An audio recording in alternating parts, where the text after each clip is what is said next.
10 seconds. 5 seconds. Start. Friends, it gives me great pleasure to be present here on the joyous occasion of the Republic Day. Many years ago, on this day, we gave to ourselves a constitution and brought into being a government of the people, for the people, and by the people.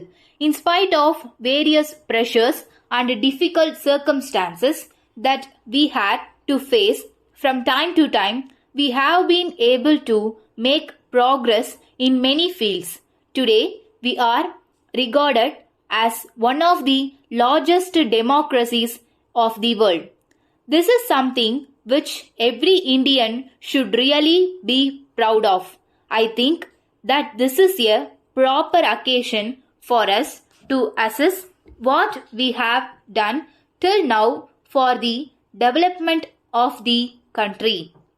At the same time, we have to think about what should be done in the future. As you are aware, the governments both at the center and in the states are implementing various welfare schemes. These schemes are drawn up keeping in view the welfare of all the people in the country. But the main objective of most of these schemes is to ensure a better standard of living for those who are at present living in poverty. However, doubts arise every now and then whether the entire benefits of the measures undertaken by the government have reached the poor people, especially in the rural areas all over the country. Of course, there are various agencies of the government which are made responsible for the effective working of the schemes. But the success of the various plans launched by the government depends to a large extent on the cooperation of the general public. The welfare of the country as a whole should be kept in view above all other considerations. We should not at all give room for differences arising among the people on the basis of class, caste, religion and region. Every man or woman should care for the well-being of others in the society instead of keeping in view his or her own selfish interest. If such an attitude is created in the mind of every Indian citizen, I have no doubt that our country will be able to become one of the most developed nations of the world. I hope that the young men and women who have gathered here on this occasion will take an active part in all efforts in this regard.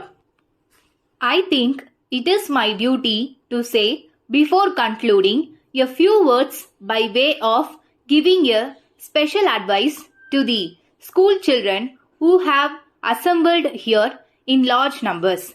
Today, we can easily say that the children of our country get the best type of education in terms of both quality and content. But the students should realize that they should not confine themselves just to learning whatever is taught in a school or college. They should have a spirit of inquiry and think more and more about the ways and means of putting to practical use the knowledge gained by them in the educational institutions. If they develop such a spirit in themselves, they will have a real thirst for knowledge. When they have this thirst, they will go in search of new areas of learning and in course of time become experts in their fields of study. If all these things happen, a day will certainly come when our country will occupy an eminent place in the world. Therefore, every student should cultivate the good habit of going deep into every fact that he or she comes across in the course of the process of learning. Letter dated 10th May 1980 from Hotel Sangam, Madurai to Professor Raman, Gandhi Road, Madras. Dear Sir, we thank you for your letter of the 5th instant. In accordance with the details given in your letter, we have reserved the rooms for the stay of the delegates who will be attending the seminar on science and society to be held here next month.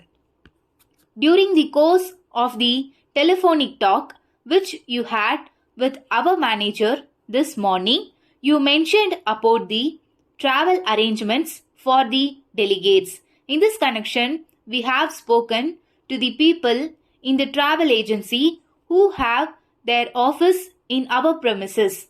They have agreed to take care of everything including air bookings, reservations in trains and visits to places of interest in and around the city. We hope that they will also be writing to you in this regard. From the program sent by you along with your letter, we find that the delegates have some free time in the afternoon of the last day. As you know, this part of the state is well known for its various types of folk dances. If you are interested, we can arrange a cultural program of these dances in our Meenakshi Hall. We are sure that the visitors will enjoy the program and carry happy memories of their stay in this historic city. We look forward to hearing from you in this regard. Yours faithfully.